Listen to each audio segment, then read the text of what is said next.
Hello and welcome to another content video, and today I'm going to be going over the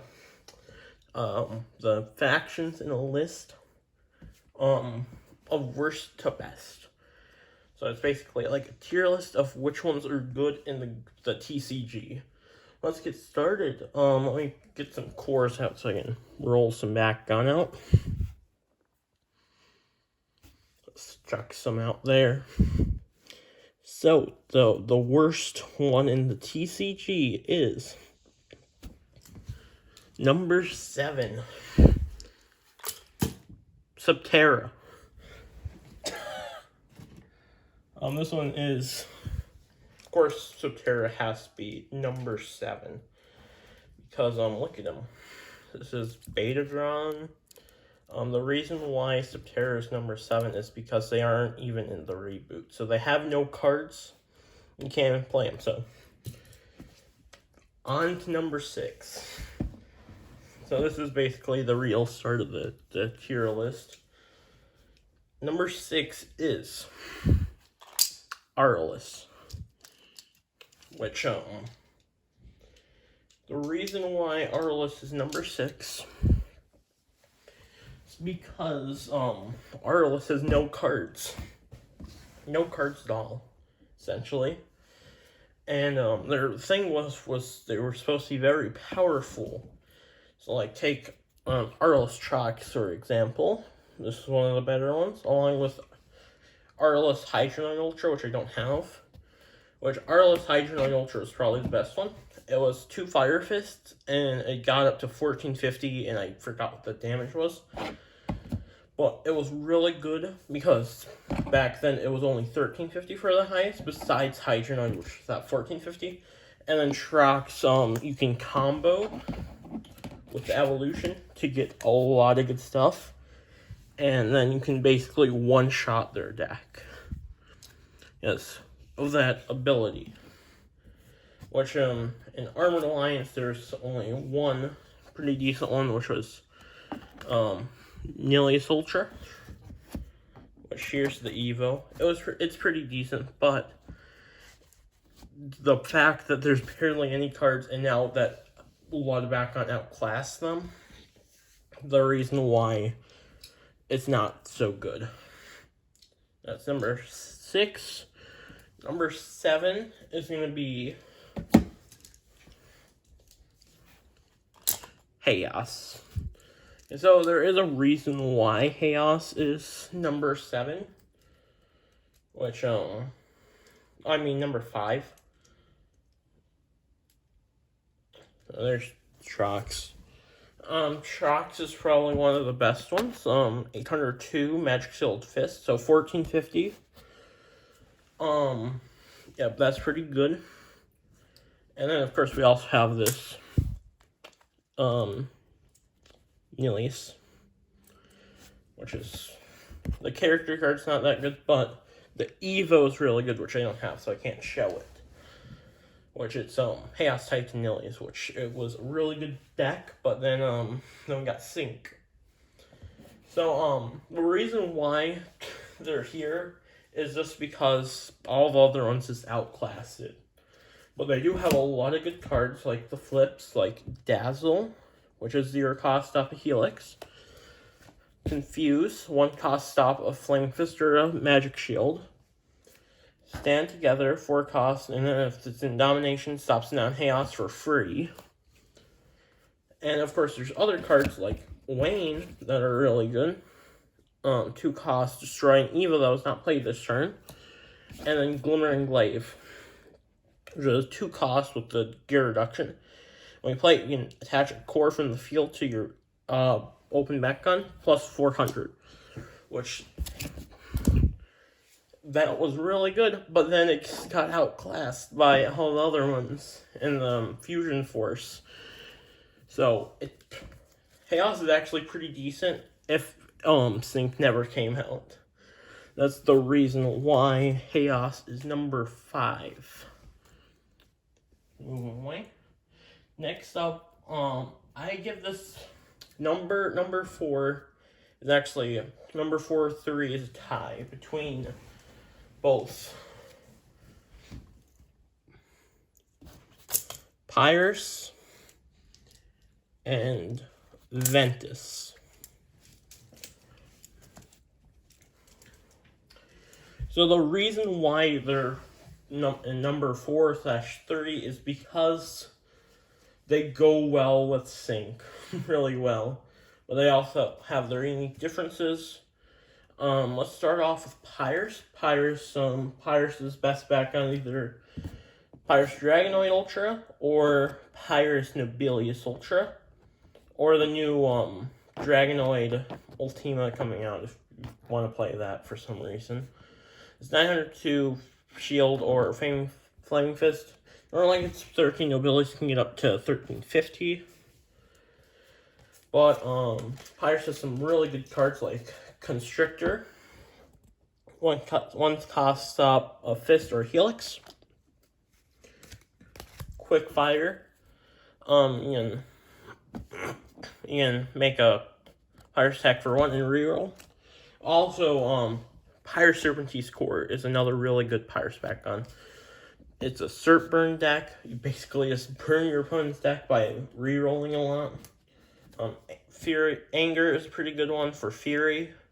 2 costs plus turn, draw 2 cards if you are in Fury. Of course, we have Song of Fire, 3 costs plus 5 energy. That's always a good one. Then we have the other reason Pyrus is good is because of the damage wins. 2 costs. Then on Might Incendius, there's also Mac and Dark Rage, I think. There's Might Incendius, 2 costs plus 1. This turn, the victor is decided by the highest damage instead of the B power. So, like, yeah, damage wins is a deck that is pretty good. Which you can also put that in Sync, which is great. Ventus has a ton of good background. Like, well, I don't have all of them, but I have Ventus Nihilius Ultra, which should play Ventus from Parian Ultra instead, but I don't have them yet. But there's also Ventus from Parian Ultra, Ventus Riurazu, and then the best one is probably Ventus Dragonoid Core with the Evo. That goes really well with Sync, that you can just play that for free. And it gives you a Magic Shield and a Helix, which is really good. Some good cards. I know there's a lot more that I don't have, but there's Rock Riser, 1 cost top back on holding a shield or a Magic Shield. That one's good. There's Tiger Reflex if you're in Turbo. Stop for free if it's not Ventus. There's Swamp Trap, which is a Aquos Ventus, which negates an action cards and you can recharge up to 4 energy cards, which is 4 costs. So it's free basically. There's also Tuskguard, which if you played a card that costs 5 or less, you can play it for free for -800. There's a ton of good Ventus cards for Sync. So that is why Ventus and Pyrus are tied at 3/4. Move them away. And number 2, we have Darkus. Which, of course, you probably know why it's the darkest, but the best Darkus back on is from Parian Ultra, Shield, Magic Shield, 802. Really good. Hitting those Hydronoid numbers. That's why Hydronoid is not so good anymore. He's fine, but he's a Starless. Cards that are good: Dark Snare, stop back on holding a Magic Shield for free. Stops like Parian, Drago, and a lot of other things. Other cards that are good: Falling Strike, 0 cost. This is a Sync card, so of course it's good.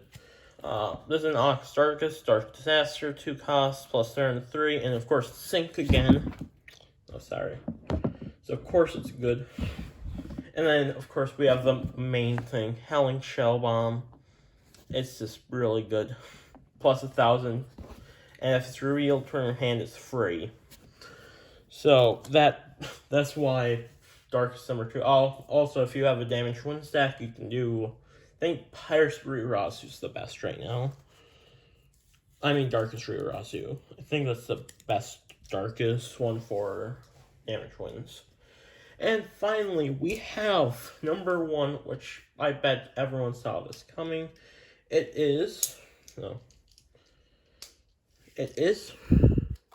Aquos.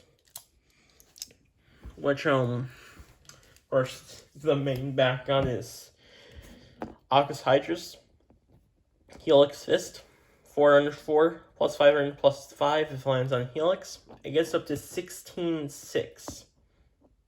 Or, right, yeah, 16-6. This is the strongest one besides Rirazu, which does no damage, which is very good. This, of course, you should play it always. Of course, back in the day, it used to be Aqua's Cabo, which I don't know why they buffed it so much for Aquas. Like most things, this got 1450, this got 13, this got 15 for some reason. Back in the day, it was Kubo, which he does not stand up for some reason. But he was the old one that was really good. But now he just got outclassed by Hydrus. Good cards, Dark Waters, the reroll for 1, and you can get 200 extra B. Very good. Deep Dive, it's only costs. You draw a card and you can reroll. Very good. Tempest Generator, it's a gear card that you can play for 0, and you can reroll and get some extra little buffs. Pretty good with a card coming up. And to go with those rerolls, you have Shun. Kazami from Resurgence, 3 costs. When you open the Bakugan, you may draw a card. That's very good. You just reroll, and then you draw a ton of cards. The other part of Aqua, well, there's actually 2 other parts. Let's go over the second part. There's like 3 parts from Aquas. Blinding Ink.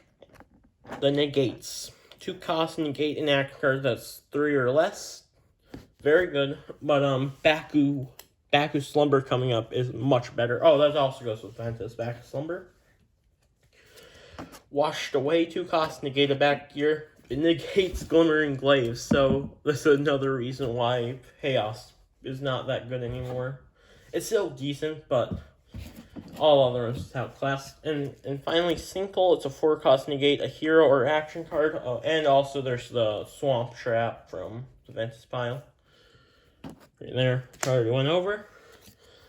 This stops Mac, which is the main thing, so. And then the final part of Aquos is Sync, which of course I already went over kind of in Darkest, but you play this, you play Howling Shell Bomb, you basically win. 1 cost plus 200, you may reveal a card to make this plus 500 instead. Dark Disaster once again, which I already went over, and Howling Shell Bomb. Of course, that's the reason why Aquos and Darkest are the top 2, and then you either want to play Sync with Ventus or Pyrus. Chaos is not the best. It does not have that much synergy with it, but those 2 do. And then Artless is just over off the side. So that is my tier list on all of the factions, with Aquos being number 1. Tell me what order you think they would be. If you liked the video, you can hit the like button. You can also hit the subscribe button. And till next time, bye.